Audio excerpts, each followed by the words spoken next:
Yes, that's right, we've got New World working on Steam Deck running under Steam OS. This is the Steam version as well, so there really was not a lot to do once we tried out the new version, bar one small hiccup with Wi-Fi. So as you can see here under GE-Proton7-14, this actually ran perfectly fine without an issue with the launcher, which you had to use an extra command for previously. However, for some reason on Wi-Fi for me, on normal Wi-Fi anyway, I can't connect to the actual game server. However, if I connect to a mobile hotspot on my phone, then randomly it plays just fine.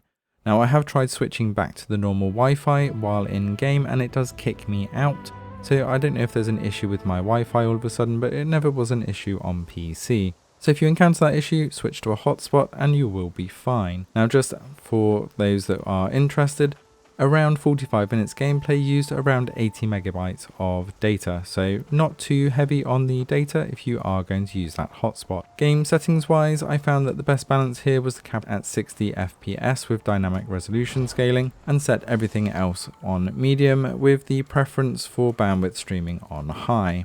As you can see here, there was also a change to the Steam controller input, as by default it uses a PS4 community layout and it really doesn't work very well at all. However, I found that Steam controller New World V21 from Secret Roblin worked absolutely perfectly. All the binds are kind of where you would expect already, and you just hold L1 to have the command set change so that you can use your skills and swap weapons, and was actually really intuitive to use, especially as New World doesn't have controller support by default. This was a really good binding, especially for the Steam Deck. As you'll see here as I get back into the battles, and harvesting was not an issue. Switching weapons once you got the action set figured out was absolutely perfect. It was a struggle to get 60 frames per second, but between 30 and 50 all of the time, even in heavy combat, was a great performance here. You can probably tweak those settings down a bit more if you want a bit higher, but this actually worked quite well and wasn't very stuttery, so I was more than happy with that setup.